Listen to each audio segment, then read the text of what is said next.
कि गुरु की सत्संग, गुरु की ब्रह्म विद्या, गुरु की दीक्षा उससे होगा। जैसे औषधि अच्छी हो, रोग मिट जाता है।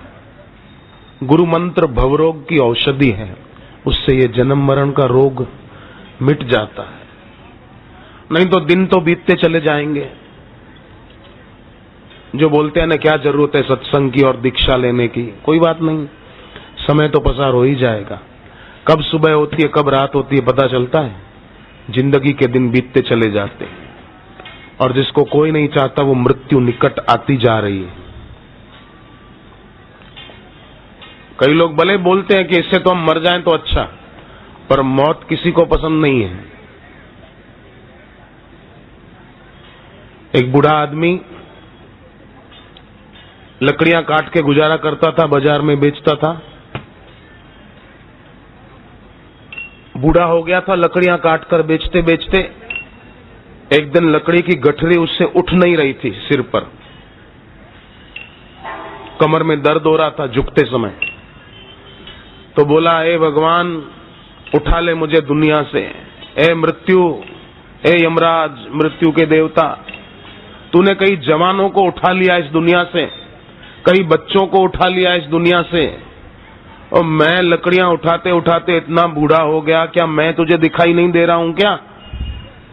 उठा ले मुझे, मैं तंग आ गया लकड़ियां उठाते उठाते। ए मृत्यु, तू मुझे उठा ले दुनिया से। इतने में किसी ने कंधे पर हाथ रखा पीछे से। कौन? वो बोले, मैं मृत्यु, तुमने पुकारा इसलिए तुम्हें लेने के लिए आई, चलो। वो बोला, नहीं नहीं नहीं, मैंने मेरे को उठाने के लिए थोड़ी बोला था, ये लकड़ी की गठरी उठती नहीं है मेरे से, जरा ये उठवा दो, सिर पे रखो तो मेरे कमर में दर्द हो रहा है, नीचे झुका नहीं जाता।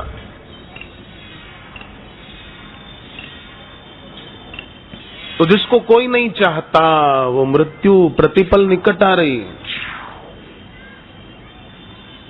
क्योंकि वस्तुओं पर आदमी मुट्ठी बांध सकता है, समय पर कोई नहीं बांध सकता।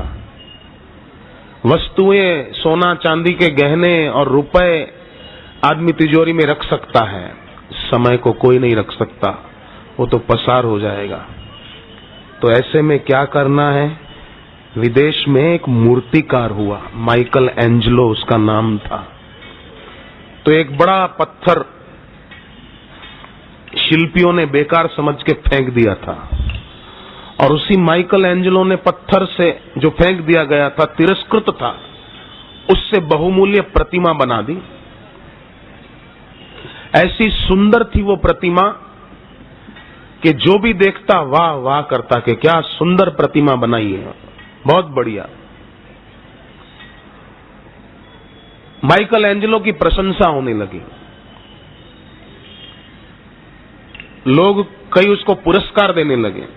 माइकल एंजेलो ने कहा, मैंने कोई बड़ा काम नहीं किया है, मैंने मूर्ति नहीं बनाई है, मूर्ति तो पत्थर में पहले से थी, मैंने तो केवल उस मूर्ति के आसपास जो फालतू पत्थर था वो काट छाट के अलग कर दिया, मूर्ति तो उसी में थी।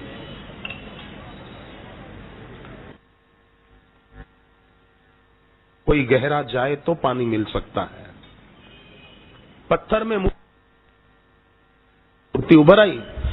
ऐसे ही जीवन में फालतू विचार, फालतू कर्म, फालतू शब्द, फालतू देखना, इसको आदमी काट छाट कर अलग कर दे तो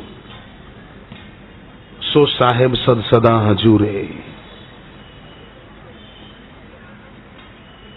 इसलिए बड़ी महत्व की बात यही है कि जीवन में सत्संग के द्वारा व्यक्ति उपासना में जीवन बिताए, क्योंकि भगवत भजन, सत्संग और गुरु की दीक्षा बिना सब दरिद्र है। क्योंकि ये धन शाश्वत है और लोग जिसको धन मानते हैं वो नाशवंत है। लोग नाशवंत को पाने के लिए शाश्वत को गंवा देते हैं। तो आप सब जो सत्संग में आए हैं, मैं आप सभी को दो हाथ जोड़ के वंदन करता हूं कि आपकी सत्संग सुनने की रुचि हुई। भगवान राम स्वयं वन यात्रा के दौरान जब भरद्वाज जी के पास पहुंचे हैं, तो भरद्वाज जी जो त्रिवेणी संगम पे रहते थे प्रयागराज में, राम जी ने बड़ी ही नम्रता के साथ दो हाथ जोड़कर भरद्वाज जी को पूछा। क्या पूछा? राम सप्रेम कहे मुनि पाही, नाथ कहिए हम के ही मग जाही। हे नाथ, हम किस मार्ग से जाएं? भगवान राम का ये प्रश्न बड़ा सांकेतिक है कि अपने जीवन में किस मार्ग से जाने से हम मंजिल पे पहुंच सकते हैं, मनुष्य जीवन की मंजिल, ईश्वर प्राप्ति।